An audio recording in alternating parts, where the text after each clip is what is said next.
Okay, friends, we are back with another superbly stellar episode of V8 Radio. I'm Kevin Oosty, your host, joined always by our esteemed co-host, Mr. Mike Clarke. And I feel honored to be here after that adjective. Yes, well, interestingly enough, that adjective was a listener suggestion. Was it? Yes, and it turns out that it actually is going to fit the theme of the show a little bit. Oh boy, I can't wait. Unknowing to that listener. So Trevor, our lead technician over here at V8 Speed and Resto, I came in to do this broadcast today, and he said, "Oh, you're going on the air with Mike?" And I said, "Yeah." And he said, "What's the show going to be?" And I said, "I'm not sure yet." And he looks at me and he said, "How about superbly stellar?" Right on. All right. Well done, Trevor. There you go. See, we notice that I think I've lost my adjective privileges after that supercalifragilistic nonsense. Well, I had nothing prepared, so I was fully ready to hand it off, and was quite happy that we had some listener participation today. That's fine with me. Yeah, me too, because I didn't have one prepared. I was hoping you had something. Yeah, right. I barely made it out with a trivia question this time, but I do have one. Okay, as do I. Well, so typically on this show, we talk about cars and the lifestyle and maybe a tangent or two, which is a preface probably of what's going to happen today. But we try to hook the listeners in with a trivia question that we throw out in the beginning and bribe people to listen to the end of the show for the answer. And you indicated you have a trivia question. Indeed I do, sir. And are you ready for it? I am. All right. Well, here we go. Kevin, you're a Buick guy, so this one will be right at home with you. Right, and it'll be really bad if I get it wrong. So thanks. Yeah, I'm sure you'll get this one right. As we've seen throughout the years, Buick has had a styling cue on their cars. They've had these either 3 or 4 portholes on the side of the car on either side. What is the official name of that porthole? And as a bonus, not necessarily a requirement for the question, in what model year did they make their debut? Well, the technical term for the porthole is a Buick Ventaport. So that one I'm pretty sure Continue. But as far as their appearance, I'm going to guess that's a good part of this question. So I'm glad you made, if I already got it right, the bonus part, I'm going to say 1949 is my guess. 1949 is your guess. Let us write that down. Yeah, 48 or 49. And the designation between the 3 holes and the 4 holes went along with the status of the model. So the more fancy and expensive the car, the more Ventaports it received. I see. So that's very interesting, Kevin. We'll have to see at the end of the show if you're correct or not. Yes. All right. I'll wait. I'll be here for that. All right. Well, seeing that you were kind enough to choose one that's right up my alley, I'll return by saying you're a Mustang guy.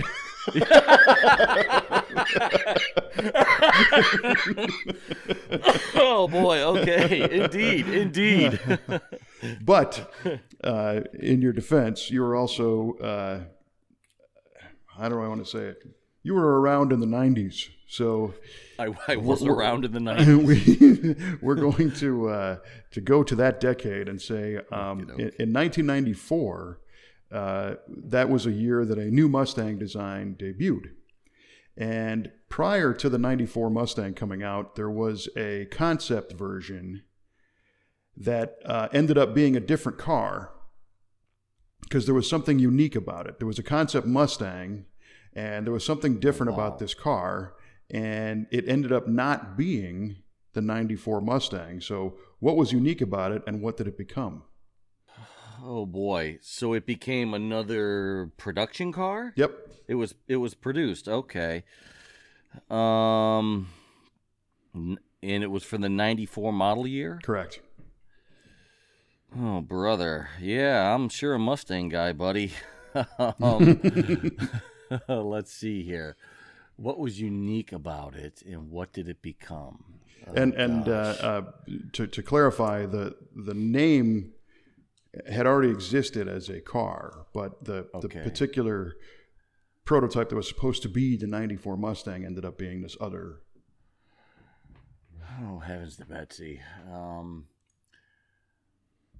I will say, oh gosh, what was unique about it is it was. Stop with it. You can hear that? Yes, I hear that. Well, everybody hears that. God dang it. The guys out in the shop hear that. Yeah, Kelly hears it. Everybody hears it, Kevin. Everybody hears your mockery. It's not mockery, actually. I'm doing some acoustic evaluation here today. Because I do have to point out that this is the first episode coming to you from our new V8 studios and shop, as we touched on in previous episodes. We did some remodeling here, and now coming to you from my new office, which is phenomenal, and also very live. This room has a lot of presence, as they say, so you can hear the room, and I don't know how much the reverberation is going to be a hindrance to our broadcast for future episodes from V8 Radio. So I was just testing that with a little musical interlude. Okay, I will say that what was unique about this car, this concept, is it was a two-seater and it became the Thunderbird. Okay, I will write that down. Yeah, whatever. You know what? That's way off, but Thunderbird. Well, there's plenty of logic there. I like that. That could have been what happened. That could have been. If only. We'll find out soon enough. Yes, indeed, we will. So the huge news is that you got your engine back. I got my engine back yesterday. That is fantastic. It is fantastic. If I had an applause sound effect sitting right here, it'd be at full volume, up to 11. For sure. Maybe we'll add that in post. There you go.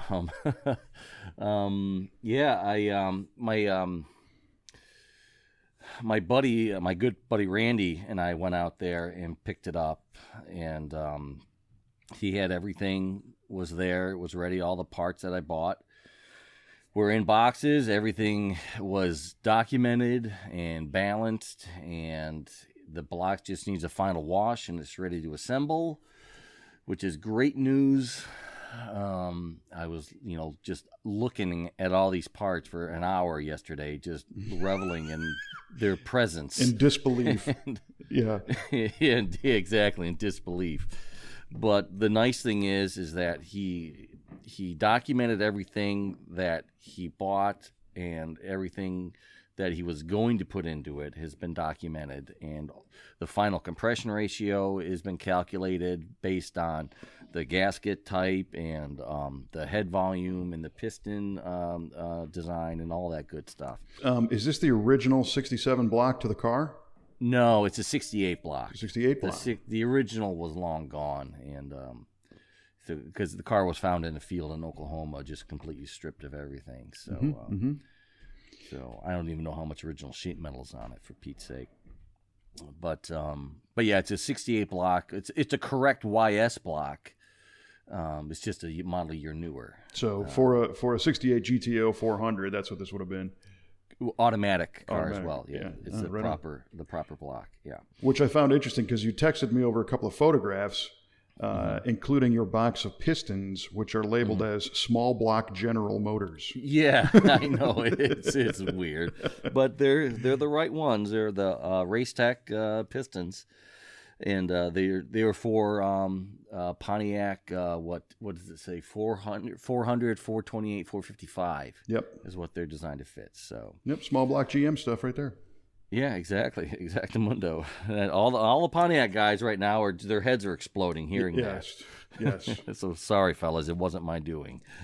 Well, at the same time, the big faux pas is when you say there's a big block Pontiac. So maybe it's less of it's not really a small block either. It's just a block. Right. The same block from 55 till 79, 80.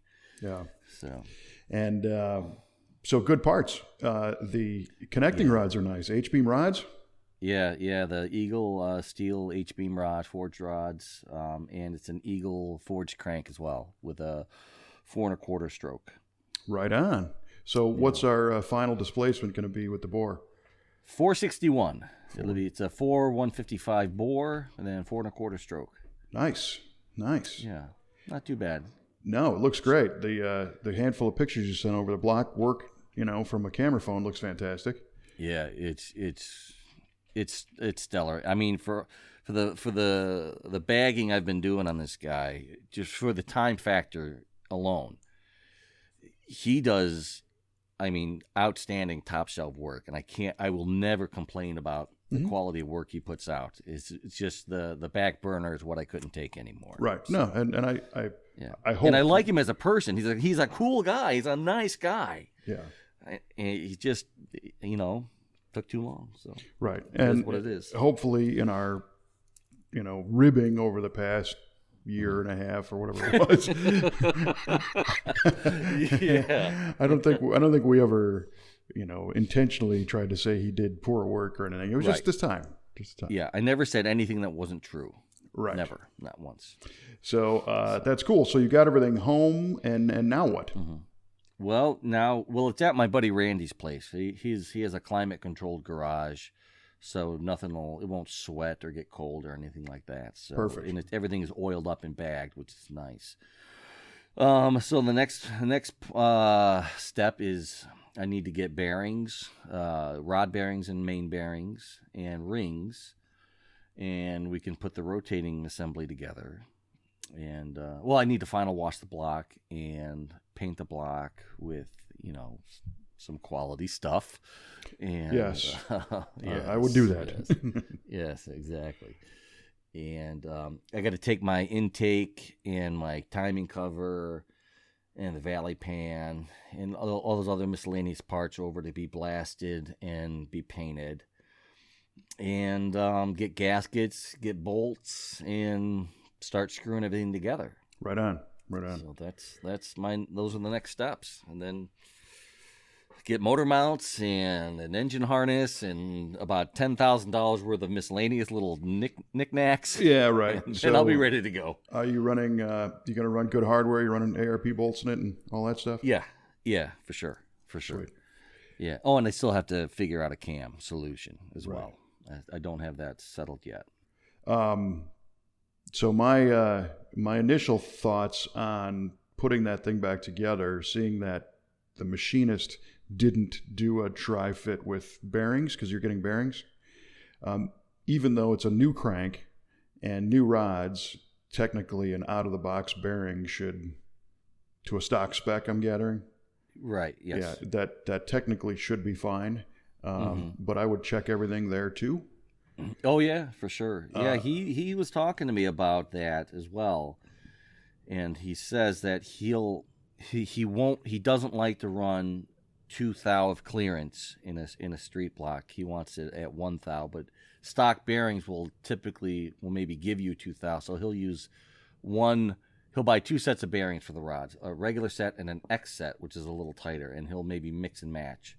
Mm-hmm. Put an X side and a regular side and give you that 1 thou clearance. Mm-hmm, mm-hmm. So I'll definitely get a set and see where I show up, see where it ends up, and make a decision if I have to get an X set as well. So one thing that a neat trick that I learned from Bill Travato at BTR Performance, who built the turbocharged custom stroker Oldsmobile engine that we did in the S71 Olds, is and you can see this in the video series, put the crank in with the bearings and torque the mains with the crank alone and no rear main seal. Okay. And spin it over. And in his case, on that S71 block, you could spin the crank and it would just spin. I mean, at full torque, it was beautiful. There was not a bind anywhere. And then you take the rear out, put the rear main seal in, and try it again. And that will tell you if your rear main is fitted properly, because I'm assuming you're using a modern neoprene seal. Yes. Yeah. For sure. Especially if you're doing a rope seal, because those are the worst. I don't recommend using those anywhere. But they will add all kinds of bind to that crank, and you might think it's a bad bearing clearance problem. Right. When in fact it's just the seal. So then pop that seal out again, and then put your rods together, and then you can feel the drag on the piston rings and all that stuff, as you put those together, not having to factor in the drag of the seal and then put the seal in again at the end. Oh, I got you. As you're doing it, it's all about trying to figure out the feel, and if something doesn't feel right, it's probably not, so you don't want to go down the road thinking that you've got a rod bearing or something binding up, because you can gauge it with plastic gauge and it's going to look fine. Right. And then all of a sudden you find out later it was the crappy seal on the back of the block that's dragging you down. Mm-hmm. Yeah, testing everything as you go step by step and verifying results. So, yeah, that makes perfect sense. Yeah, or the opposite is you put the bearings in by themselves and the crank doesn't turn. And then you say, that would be bad. Yeah, then what? Well, in your case. Then what? And then we measure. You measure and maybe you adjust that bearing size up or down. And so I've seen it in the past where something can happen to a crank that's just been hanging around a shop. If somebody tipped it over or something like that, and it's brand new, but now it might need a 1 thou cleanup job on it just to bring it around. Right. So. Yeah, for sure. Yeah, I definitely know where you're coming from. Here's a fun fact on crankshafts that I read, and I'm not saying it's true, but I do kind of believe it, about top fuel cranks. Mm-hmm. So a top fuel dragster that's making 7,000 horsepower. Right. They claim in this thing that I read, it was supposed to be an NHRA fun fact thing, that a crankshaft in a top fuel engine will twist longitudinally up to 20 degrees. Really? At full tilt, yeah. So they suggest that they actually offset grind the cam so that when the crank is in full twist, the cam timing is correct. Is right on. Holy cow. Yeah. Physics, man. Physics. Yeah. It's unbelievable if that's the case, because that's a monster billet crankshaft. Oh, yeah. Holy cow. Yeah. Those NHRA top fuel facts are fun. There's a lot of neat ones about the amount of fuel consumption they use. And it's ridiculous, isn't it? Yeah, or like the other one that was kind of neat is one top fuel dragster makes more power than the first 10 rows of a NASCAR race. Yeah, I've heard that too. That's nuts. So, oh brother. So now you're back to ordering a few parts. Yes, I am. So we'll get going on that pretty soon, and hopefully when the weather's nice, I might be able to start something up and harass the neighbors a little bit. So you're going to do the work? You're going to screw it together? Yes. Yeah, my buddy Randy and I are probably going to do the work. Awesome. Just, yeah, it'll be good. I don't know if they picked that up. Did you hear that? I just heard, Randy. Is that your executive producer over there? Yeah, exactly. God damn it. You're grounded, producer. All right. That wasn't him, was it? No. My buddy Randy, he's 6 years old, Right.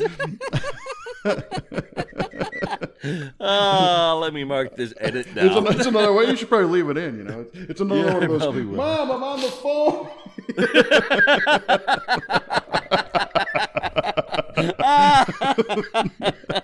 Oh my God, that is too good. That's a hell of an outtake right there. Oh Lord. All right, where the hell were we? So, and you had the cylinder heads done quite a while ago. Yes, the cylinder heads are done. They've been bagged forever. Have you driven this car with those heads done? No, I have not. Not. This will all be brand spanking new. Nice. So I'll have to take those apart too to put new valve springs on when I get the cam in there as well. So. And you're talking a roller cam, hopefully. Yes, sir. Yeah. Yes, sir. Mostly for peace of mind. Yep. Well, we talked about that before, so that's all good. We have. And what intake you thinking about putting on this? Just the stock intake, stock cast iron intake for now. So, in the future, I'd like to get alloy heads and an aluminum intake, which would be nice. It'll lighten it up quite a bit. And pull a lot of heat out of it. pull a lot of heat out of it. Absolutely. The only thing I really need to start talking to people about my cam choice, just because the compression ratio is going to be the static compression ratio is going to be about 10.3 to 1, and that's really putting me at the outer limits of pump gas. And so I know that tuning and timing and cam valve timing is going to be critical for the life of this engine. So I really need to do this the right way, and I don't know enough about cam timing to really make the decision on my own. So I'll definitely need to consult people who know what they're talking about on this deal. So I think the trick there is that cam preferences, sure, they're mathematical, but they're also so subjective about what people either like, or they think they like, or they know, or they think they know. So there's still a huge amount of people out there who buy a camshaft for the way it idles. Yeah. God dang it. And then there's people that buy camshafts because they make peak power at 7,500 RPM, and they don't do anything below that. Sure. And then there's people that, would suggest, like the old RV grind, which is a lot of cylinder pressure and a lot of torque. And that can scare people away because they think, well, I don't want a Winnebago. I've got a muscle car. Right. But that could be a good cam, Yeah, I definitely get those arguments of why people pick their cam choice. I mean, for me, I just want it to not detonate is my biggest concern. Yeah, so then you want to get aluminum heads. Yeah. But say I couldn't get aluminum heads. Yeah. And then... Well, so, I mean... And the reasoning there is that the aluminum just dissipates the heat so much that at that compression ratio, you probably wouldn't have a problem. Yeah, you can run probably a point higher, a full point higher with aluminum heads than cast iron and still be safe. Which leads me to, are you shopping for pre-owned stuff? I haven't been, no. Because a lot of times, Racing Junk or Craigslist or even the Facebook groups, you'll find guys that are bailing out of things, and you might find a deal on some. Yeah, I might. It's a good point. It's a real good point. I'll definitely look at that. I didn't even think about used stuff. The intake for sure. You can probably find a used Edelbrock aluminum intake. There's probably 20 of them for sale right now. Yeah. But heads. Well, those even different. Brand new, those are pretty cheap. Yeah. Those are pretty affordable. It's those stinking heads that they don't give away. No, they don't. They don't. Yeah. Yeah. So that's cool. I'm pretty excited. I was telling my wife last night. I said just really, I've been kind of bummed out about this whole thing for a while, just kind of on a low, and getting that back really kind of re-energized me. And just seeing all that hardware, I'm like, oh my God, I might be able to drive this car again this year. This would be fantastic. It would. And it's been down for almost 3 years, for crying out loud. So, what do you know anything about the torque converter in the car? It's the stock converter. I believe it is. I mean, it's a turbo 400. I'm assuming it's just a stock, pretty low stall converter. And it's a pretty high geared rear end because it's an AC car as well. So like a 342, 355. No, it's probably a 293. Oh. Yeah, high gear, low. Yep. Yeah. Yeah, because I know like most of the GM cars, the AC cars were 342 and down. Not numerically. So, so you're going to keep that gear. Right. Yeah. For now, yeah. So I would look at a converter as well. Okay. All right. Because you're going to choke that camshaft and the bottom half of the torque curve, if it's trying to gag that thing down at 800 RPM, especially with that gear in the back. I got you. Okay. All right. So, maybe make a few phone calls. Call the guys at TCI and call the guys at Comp and talk to your Pontiac buddies. And the other thing about torque converters is there's a misconception of the stall speed. A lot of people look at it and say, Okay, well, I bought a torque converter, and it's 3,000 stall. Mm-hmm. They think that it's like dumping the clutch at $3,000. Like there's nothing until 3,000, and then bam, there it is. And that's not the case at all. It will start to grab earlier. Mm-hmm. There's an interesting thing with like the 4L60s and some of the late model stuff, that a 3,000 RPM stall converter, which you would stay away from on the street in a more traditional car, that's kind of like where these things start. And they feel like a 2,000 stall in an older transmission. Really? It's a weird deal, yeah. And we've done a bunch of them in different cars.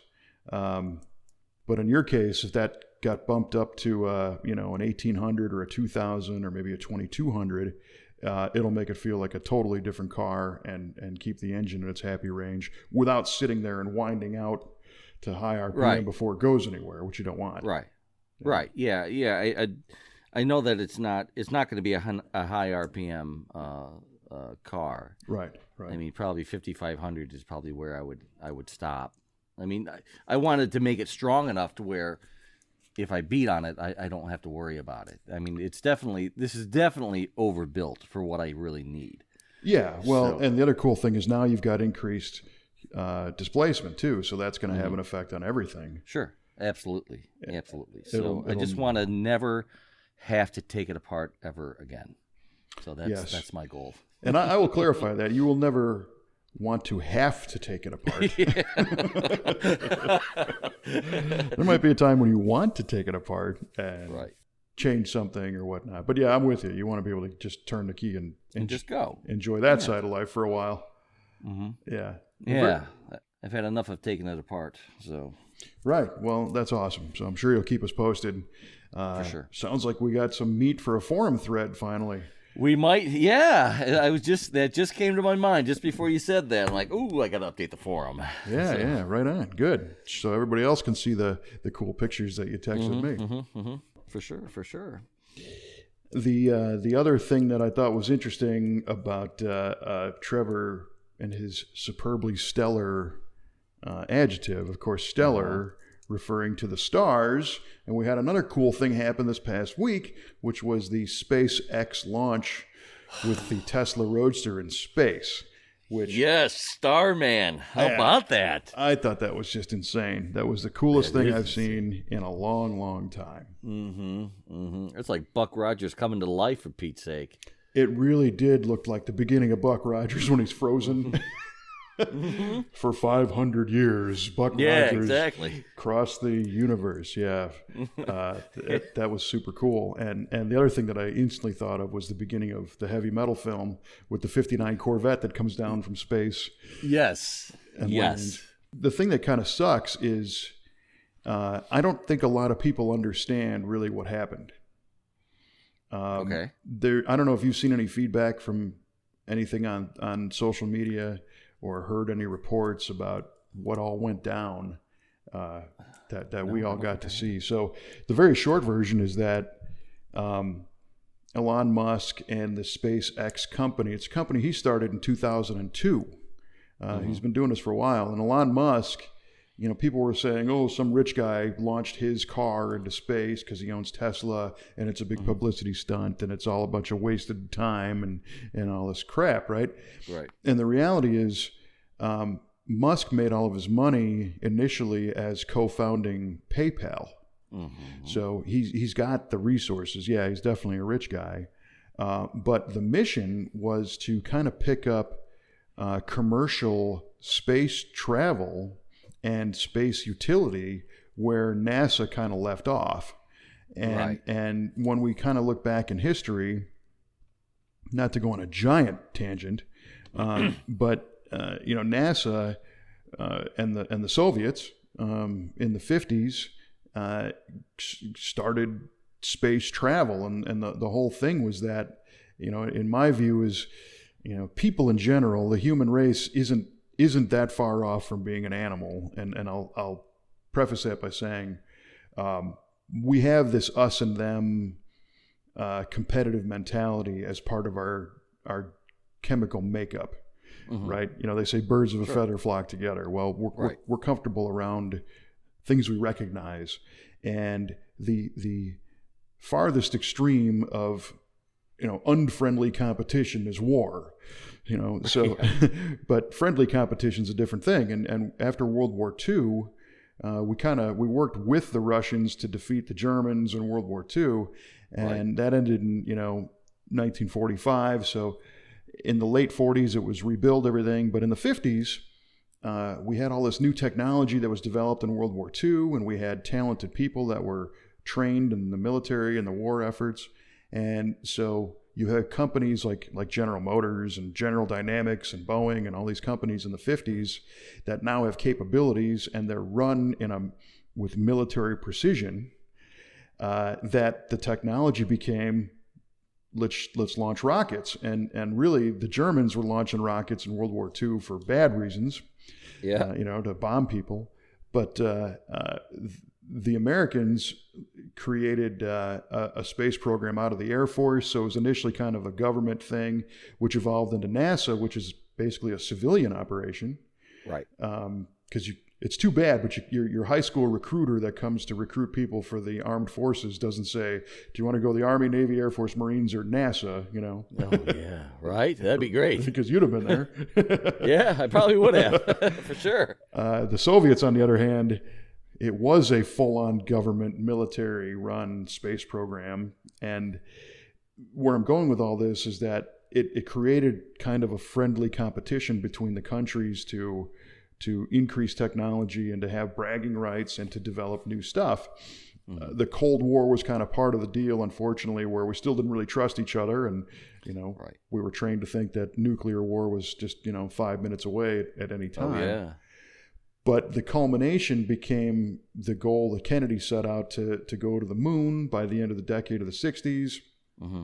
So the Russians beat us on every step except getting there, basically. Mm-hmm. First satellite, first man in space, first dog in space, first woman in space, first photos of the backside of the moon, first moon rock samples, first Mars probe. All this stuff was first spacewalk, first space rover vehicle. That was all Russians. I mean, these guys were on it. And then we end up getting to the moon first and kind of claimed everything. And so we win, which was cool. We win. Yeah, that's it. So you got to give them credit for what they did. But I think and nothing, and I wasn't alive yet, but it seems like to me, nothing in modern history brought the world together like the moon landing. Yeah, I would agree. Yeah, the whole world was watching that. It was, that was the only thing on everyone's mind, was watching that moon launch. And everyone's TV sets, Right, exactly. And it was neat because, and you can look this up, and I don't know why this wasn't publicized, but on the initial moon landing, we left some stuff on the moon, some plaques, and there's an image of man, and there's some words, but there's also kind of an early version of I don't want to call it a microchip, but it's a silicon chip that has super tiny text inscribed into it to fit a lot of words on a tiny little thing. And the contents of that text is well wishes from almost every country on Earth. Really? Yes. And you can go to NASA's website and search it out. You'll find it. I think it's 120 pages long. Wow. Of all these countries that were first political allies of ours. China's not there, and I don't think Russia's there, but just about everybody else is, saying this is a tremendous achievement for man, and some of them congratulate the United States and congratulate the astronauts in particular, Armstrong and Aldrin and Collins for being up there. But the neatest thing is, again, it brought everybody together. Well, after Apollo 11 and the moon landing, you had several more missions that, 13 didn't make it, but a couple more did. Right. And I think the downside is that we didn't come back. The first one, the big triumph, was getting there. The second time, we did not come back with the secret of the universe. Uh-huh. And I think the public was expecting, because people are short attention span, even in 1970, they expected that we were going to come back with some equally lofty achievement going there again. And so by the third and fourth times we went to the moon, a lot of people on Earth started to say, hey, we're spending a lot of money on this and we're not really seeing what we're getting back in return. Right. And there's people starving in the street, and we're at war in Vietnam, and there's political unrest, so it became a little bit politically unfavorable to spend the kind of money it takes to get there. So the moon lunar program, Apollo program, ended, and in the late 70s, NASA tried to come up with a more practical space program, which was the shuttle, which was designed to bring things into orbit and leave them there, like space stations and satellites for communications. And today, this conversation is possible because of those trips. Yeah. Right? Yeah. But again, the downside is when you and I were younger, we both probably watched the shuttle mission, the first one, go live. Oh, yeah. For sure. They stopped classrooms, and business stopped again all over the world to watch John Young, who unfortunately just recently passed away, and Robert Crippen, pilot STS-1, Space Shuttle Columbia, right into space. And it became kind of commonplace to where pretty soon these things weren't even publicized anymore. It's almost a shame that it almost became passé. Right. And in the 90s and in the, early 2000s, it's like, oh yeah, a shuttle mission, unless there was the unfortunate couple disasters, many of these missions were just, nobody knew, nobody cared, that they weren't getting the kids excited about it. So you had that happen. At the same time, the very same technology that helped these missions happen helped create our Hollywood scene, where we can now create images that are so realistic about anything that people are skeptical of everything they see. Right? Yeah. Because you can watch a Star Wars film and there is no indicator that this is not real. Right. Outside of the fact that it's not real. Right. It's great trickery. Right. So when you have video games and computer images and social media stuff that looks like otherworldly, and then couple that with this NASA program, at least, that dwindled, and then eventually, ironically, we were working with the Russians to use their rockets to put our stuff up, and we rent time and pay the Russians to do it. So here comes Elon Musk, who says, all right, and he's not an American, he's from South Africa originally. It's just he chose to do this stuff here in the U.S. So he says, hey, I remember being excited about the space program, and if the political climate didn't do what it did, where would we be today? If we kept advancing and advancing and advancing, and if everybody was behind us, it seems like the development has dwindled twice, first with the rocket program and second with the shuttle program. Right. And it's so expensive now to pay the Russians and to work with other countries, but we need satellites to go up. We need this research, and his goal, he wants to go to Mars. So he created this SpaceX program purely to be a commercial vehicle so that, Cue Ball Industries could hire him to launch your Pontiac satellite up into space. Right. Right. And not have to work with a government organization to do it. And the neat thing is that technology has come so far that he says, for economic reasons, we can make this stuff reusable. And the video of these rockets that he launches that come down and land. Whoa. How off the hook was that? And he's been doing it for a little while, trying to get those going. So that, to me, is even beyond the science fiction. Totally. Yes, because I don't think there's a Star Wars film that lands a rocket standing straight up. No, there is not. Right. So this demonstrates that if you push it, you can achieve things that are unimaginable. Yeah. And the bummer is that, so this past week when he launched his Falcon Heavy rocket, the mission was to not only launch the rockets, it had 2 boosters. He wanted those to land. It had a center unit that was also supposed to come back and land, but that one unfortunately got lost. But he needed to demonstrate that this rocket would carry a heavy payload into space so that he could rent it out to future customers. Right. And you don't take a paying payload on the first shot untried. Right. And it's very hard to get somebody to say, sure, you can take my heavy stuff. Yeah, test it out with my $1 million satellite. Right. Absolutely. Or $1 billion satellite. Or $1 billion, God dang it. So NASA used to put concrete and rocks and just ballast weight. Like a steel payload or something. Yeah, something to mimic the load. Yeah. And that's not very exciting. No, it's not. Right? Because every one of those test launches happened and you and I didn't even know or care. Right. So Elon Musk says, hey, well, I have to have this car company, and the payload we're talking about is about the size of this Roadster, so I'll just stick one of those in there to get people excited to watch it. And that's where the brilliance comes in. So there is a small amount, obviously, of publicity he wanted to gain for the Tesla company and that kind of stuff. Yeah. But it's not like it's some guy who said, hey, look, I got all the money in the world. I'm just going to create this technology and shoot it up into space for no reason. Right. You're right. Just to piss all my money away. Just what the hell. Right. And because we have a generation of younger people that grew up post-space shuttle and post-space program excitement that are so inundated with fake imagery or synthesized imagery, we have all these people saying that what you just saw last week never happened. Oh, good Lord. And they're all naysayers saying that this image of Starman behind the wheel of that Roadster looks so cheesy and fake.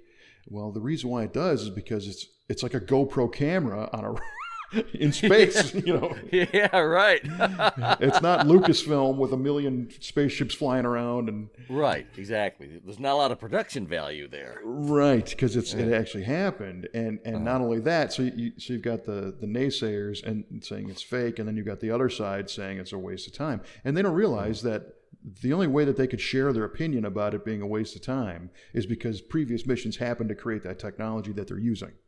Exactly. Yep.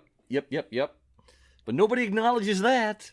No, and that's my frustration. I know this is a show where we talk about cars. Well, the Tesla Roadster, you know, so that's the other side of the story is that as Tesla goes, as a car company, I'm not really sure I'm sold on yet.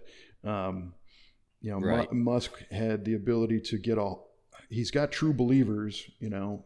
He does. He's got like the iPhone crowd. The early adopters. Well, and they're willing to pony up thousands of dollars to buy a car that doesn't exist yet. You know, to invest in the next model, which is it's tremendous that he has those followers. Yeah. The downside is that his company really isn't making any money, and it's using a lot of your money and my money to do it. You know, and government funds. And there's also the whole debate about electric versus or organic fuels and all that, which I don't know that we need to get into here. So I mean, from a technology standpoint, I like what he's doing, and I believe he's advancing the longevity of what a battery can do and the conditions that it can operate optimally in, like versus cold and extreme heat.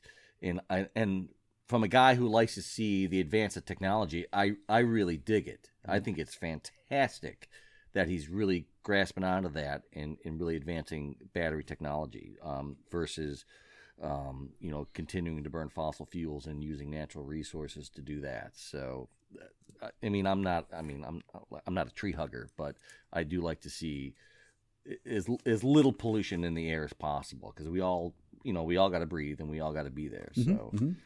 But again, what do you charge those batteries with? Yeah. There's that. There's that. Fossil fuels and other stuff. Fossil fuels from power plants, or you have the nuclear option, or if the advent of solar reaches to a point where you could have some solar arrays charging your batteries, and then you're truly off the grid. And so seeing that kind of stuff advance really turns me on as well. Yeah, totally. And the performance of his cars is phenomenal. Oh yeah, that ludicrous mode. That's crazy. I think next to the Demon, it's like the fastest car you can buy. It's crazy. And now he's talking about doing trucks and larger vehicles, and so that that is all fascinating. At the same time, you start to wonder about the the sustainability and our government isn't investing directly in these types of programs, but they're doing it through people like him. So maybe this is research that needs to happen if you're a fan of the car program or not, to your point, that we all want a cleaner environment and the whole thing. So it's tough to say. The naysayers, I think, of course, the major automakers are kind of spooked that he's been able to do what he's been able to do and change the whole business model. And that's why they're trying to outlaw his dealerships because of the political business models, that there's a law that the manufacturer can't sell direct to the public. And he says, who cares? And he's upsetting a lot of apple carts. He is. And I think the coolest part about it is that he's chosen to do this in the U.S., because today, he could be doing this in a number of different places. He totally could be. But I think the U.S.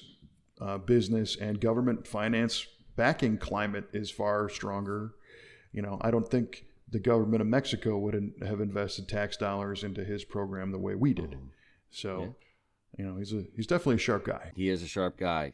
Yeah, he knows how to make money. Yes, and knows how to lose it too at the same time. Yeah, knows how to lose it because they're losing billions over there at Tesla, but it's still moving forward. So I don't know. It's an interesting thing.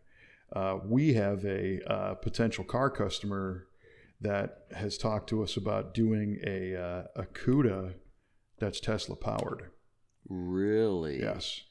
So there's a company in Atlanta that has cracked the code on the Tesla drive modules. And the way these cars work is you have a box that basically has the electric motor and the gearbox is in one box. And that was his design idea, which was pretty slick.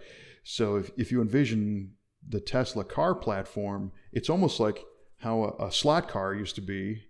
On a scale raceway, because you take the body off one and put a different body on it, and the base doesn't change. Right. Sure. Maybe the wheelbase is a little different, but underneath they're just a row of batteries and they're the electric motors. So the problem is every component of this car is connected digitally together. So if you take one piece of the puzzle away, it doesn't work. Okay. So it needs the dash, and most new cars are like this too. The computer needs to see the gauges and needs to see the safety, the seatbelt module, and all that stuff to run. But it's far more advanced than a Tesla. And in a Tesla, the car finds a signal basically wherever it goes and checks to see that it's okay to work over the internet through the mothership. Basically. Wow. So these guys in Atlanta have been able to get a Tesla power module to run and be controllable without the car. There's they worked with a guy, I believe, in Switzerland to write the code to crack the code. So what they've been able to do is get a couple of wrecked Teslas, transplant the module, and build their own electric, super bad vehicles. Sure. And I talked to these guys out at SEMA. In fact, I did an interview with one of the gentlemen from one of the companies that I'll put a link to about this technology. And I said to him, as a hot rodder, what if we take an old muscle car and throw a 4-wheel drive, 2-motored Tesla driveline in it? Now you got something that could possibly do 0 to 60 in nothing and have this modern drivability and not have that same, fuel requirement. And he said, give us a call in a couple of weeks because we're about to have the 4-wheel drive version hacked as well. Holy cow. Wow, that's pretty cool. Yes. Oh, I would watch that all day long. Yeah, so our customer owns a Tesla and he also owns a Hellcat. And no kidding. He gets cars and understands how this stuff goes. So we've kicked around the idea about how cool would that be, and then it's slowly I'm presenting him with realities like, okay, well I found a donor car, and here's this guy with this technology. We'll see if how much he likes this idea, if he's willing to invest in doing it. I think it'd be super bad. It'd be. I think it would be super bad. Yes, sir. That'd be a game changer. They'd be right on the cutting edge of that deal. It would be fun, and Trevor and Tyler and our mechanic team at the shop, they're all excited about it. And again, we're looking. There's going to be a significant pushback, about ruining the car. Because today, you know how it is. If you put an LS motor in your GTO, you're ostracized. Imagine this. That part's right. See? Who knows what people would say about this? Because a lot of them think that Elon Musk is nothing but a con man trying to, make money off these parts with no intent of being in the business. But I don't know. I don't really have that standpoint. Well, I would disagree with that. He's putting out a product. People are buying it. It's a great. I mean, you have to admit it's a really great product. It's a great concept, and there's downsides of it. I get it, but con man is a little strong. I mean, if the guy's losing money, he's a bad con man. Well, the con comes in that he takes people's money and doesn't deliver the product yet. I see. Because like the Model 3, he made these grand predictions that they'd be selling X number of thousands of them in the first year or whatever, and they're selling tens of them instead of thousands. And he's still taking sale orders, and he's blaming suppliers and outside stuff for the holdup, and the fact that he's having a hard time getting plant workers because the manufacturing plants, they're huge, and just finding good people and getting them trained to work at that level all the time is challenging. I see. So and he's taking the government money and your money and my money, and again maybe not delivering all the stuff that he intended to. I see. So that's where that So, but at the same time though, he's using he's doing stuff like SpaceX also. Mm-hmm. Mm-hmm. So yeah, well, there's that. Yeah, it's cool. I don't know. I think we need people like that put a value on technology, put a value on pushing the envelope. As we record this, the Olympics are on. And I saw the same thing. Some guy wrote a letter to a talk radio show saying, this is stupid. I don't get why we're putting such a big deal on one skier that goes 500 thousandths of a second faster than another skier. And what he's missing is that humans need challenges to excel. Yeah. And if you don't get challenged, you don't advance. And this guy in his letter specifically said, can't we all just work on getting along and eliminating competition so that, everything is easy? And it's like, no. No. That's going backwards, pal. Yeah. Who wants easy? Well, and by if a few people excel and push the envelope, it does become easier for everybody. And new things happen. Agreed. Yeah. I couldn't agree more. You definitely need competition. Other people see somebody striving and they say, wow, look what I didn't think that was possible. Right. Maybe I should try this too. And then you have more people trying to achieve greatness. Who knows? Maybe they surpassed that person they saw and they never knew that they had that capability. So yeah, easy. Well, and even, so for example, I'm not going to strap on a luge and go 80 miles an hour feet first down a mountain flume. But part of me says, well, what are my challenges? Well, my challenges are I got all these things to do this week. We got to get this car done. We got to do this video or whatever. And I say, well, if that guy can do that, maybe I can get my junk done. Maybe I can get my act together. Right. That's how I get the inspiration. It's like, this guy is doing that. Maybe I could do this. Totally. Right. And I get it. It was funny. So the luge competition was on in our local sandwich shop, and Kelly and I went and got lunch yesterday, and one of the sandwich shop employees was saying, I wonder how this luge racing even started. When did it start? When did people decide to race these sleds? And I said, when they built the second one. Right on. Exactly. Exactly. It doesn't when matter. When did cars start racing? When the second one rolled off the line. That's exactly right. As soon as there was two of anything, we raced them. Perfect. All right. Well, so that was how, interestingly enough, Trevor predicted a stellar show, and here we talk about the stars. Almost interstellar, Kevin. Trevor. Interstellar. Yes. Ooh, ouch. All right. Well, I think we've. If anybody's still awake, maybe we should get to our trivia question answers. Yes, indeed. Maybe. Let's do that. All right. Kevin, I asked you what was the official name of the Buick portholes on the sides of the Buick fenders, and you said they were called ventiports, Mike, and absolutely correct. They were ventiports. Ding, ding, ding, ding, ding. And as a bonus, I asked what model year did they debut, and you said 1949. And I actually think it's 48 now, but again, you are correct. It was 49? 1949 model year. Yes, sir. Wow. Yes, sir. The designer put them on his own car in 1948. Just to see what it was like, I guess. And then Buick picked it up for 49. Right on. So happy, joy. Well done, Kevin. Well done. Thank you. How about that? I feel good. I've been out of the saddle for a while on winning these things. So. Well, I've been kind of a jag-off about questions. That's okay. I was this week. So yeah. My question to you was, there was a new Mustang for 94, and before it hit the streets, there was a prototype car that had something special about it, which in fact ended up not being the production Mustang. What was the thing that was special about it, and what did it end up becoming? And you said it was the two-seater was the unique aspect, which kind of makes sense. A Mustang could possibly have been a two-seater. And then you said it was a Thunderbird, and the Thunderbird was a two-seater and was being revived in that time period, so kind of. The reality was the prototype 94 Mustang was supposed to be front-wheel drive. Oh, you're kidding me. Yes, and that was the response. That is the appropriate response. The public said, no way, pal.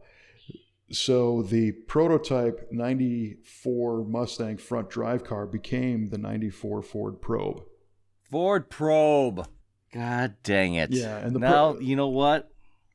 Now that you say that kind of jogged loose a couple of synapses in my brain. I think I kind of remember that. Yeah. So the Probe came out in 88, I think, or 89 initially, and it was kind of on its course. And Ford thought, maybe the Mustang needs to be this front drive platform too. And they developed the whole car. Well, that whole car became the new Probe. So. And that would have been a big mistake. It would have been. Yeah. And interestingly enough, the 94 Mustang, they call it the SN95 platform, they really just kind of said, well, if it ain't wrong, ain't broke, don't fix it. So it shares a few things with the previous Mustang, just reskinned it and refined it a little bit, and there you go. So, right on. Cool. Yes, sir. Great question, Kev. Yeah, sorry about that. Yeah. Sure you are. Yeah, I feel your apology. Yeah, well, the good thing is you got your motor back.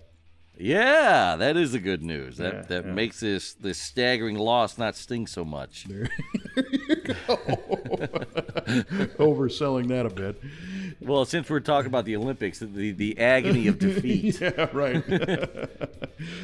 All right. Well, listen, if you enjoyed our episode today, you can hopefully maybe see some pictures of Mikey's engine project on the V8 forum, v8tvshow.com/forum, under the member rides section.